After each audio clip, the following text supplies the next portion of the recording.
को समझा ले। इस मुल्क में इतनी भी ताकत नहीं है। मैं एक बात कहता हूं, अर्जुन के गांडीव धनुष को धारण करना ही होगा, हमको भगवत गीता का उच्चारण करना ही होगा, जेहादी धागों की माला खंड खंड करनी होगी, इनकलाब के नारों की ज्वाला प्रचंड करनी होगी। बांध सब्र का टूट गया तो लंका राम ढहा देंगे और थूक थूक कर हिंदुस्तानी पाकिस्तान बहा देंगे। तब कहता हूं कहीं न कहीं हमारी राजनीति कमजोर है। एक बार अगर वंदे मातरम का नारा लगाओ तो पूरा सदन मेरे साथ लगाए, वंदे वंदे।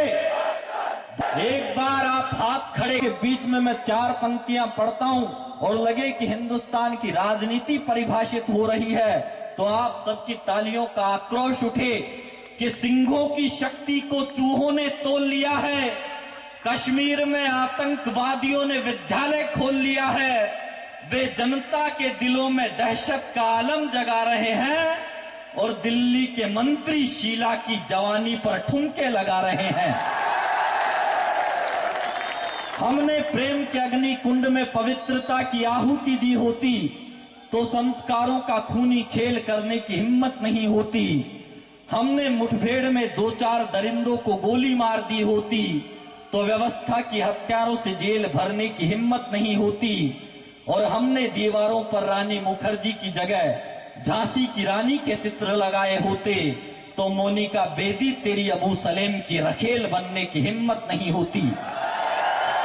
लेकिन ये कड़वा सच निकला, मोनिका बेदी और अबू सलेम पकड़े गए पर दाऊद अब्राहम बच निकला।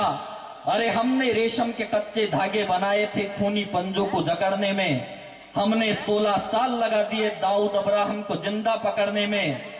इसलिए इन नरभक्षी भेड़ियों की तरफ खूंखार शेरों को आगे बढ़ जाने दो, सीमा के आतंकी अड्डों तक सेना चढ़ जाने दो और लगे आपको कि हिंदुस्तान की राजनीति के उस बादशाह का नाम मैंने लेने की कोशिश की है जो हिंदुस्तान का असली सच है। एक अंग्रेज हिंदुस्तान आया, एक चिड़ियाघर को देखने गया, उस अंग्रेज को देखकर एक कुत्ता भौंकने लगा।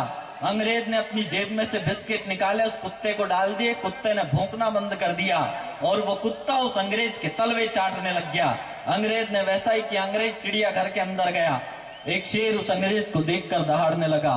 अंग्रेज ने वैसा ही किया, अपनी जेब में से बिस्किट निकाले, उस शेर को डाल दिए, लेकिन शेर ने बिस्किट नहीं खाए क्योंकि मजबूरी थी उस शेर की कि उसके गले में जंजीर बंधी हुई थी।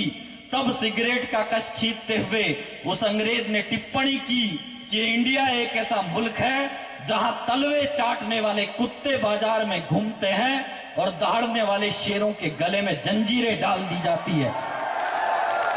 तब लगे आपको कि इस झालावाड़ की जनता के सामने मैं हिंदुस्तान के एक शेर का नाम लेने की कोशिश करता हूं, लगे आपको कि 100 करोड़ लोगों की भावनाएं जागृत होकर छलक पड़ी है तो एक एक आदमी आकाश की फिजाओं की ओर हाथ उठाना, एक एक नौजवान मुझे जमीन पर से खड़ा होकर तालियों की गड़गड़ाहट के साथ मुझे बताना, अगर आज आप खड़े हो गए तो समझ जाना कि हिंदुस्तान अब सही दिशा में चलने जा रहा है।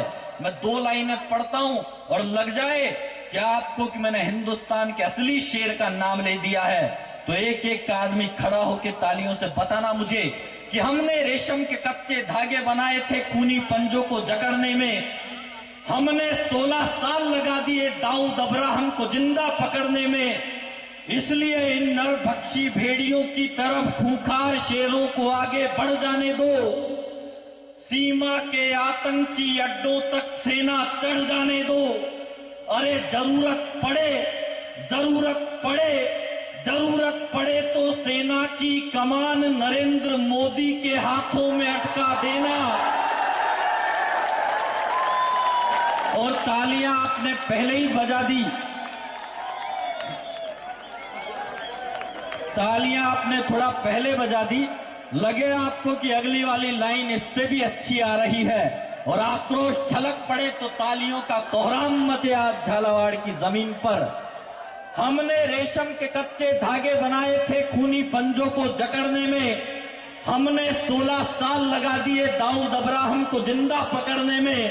इसलिए इन नरभक्षी भेड़ियों की तरफ खूंखार शेरों को आगे बढ़ जाने दो। सीमा के आतंकी अड्डों तक सेना चढ़ जाने दो। अरे जरूरत पड़े तो सेना की कमान नरेंद्र मोदी के हाथों में अटका देना और 24 घंटे बाद दाऊद अब्राहम जिंदा बच जाए तो बदले में मुझे फांसी पर लटका देना। 24 घंटे बाद दाऊद अब्राहम जिंदा बच जाए तो बदले में मुझे फांसी पर लटका देना।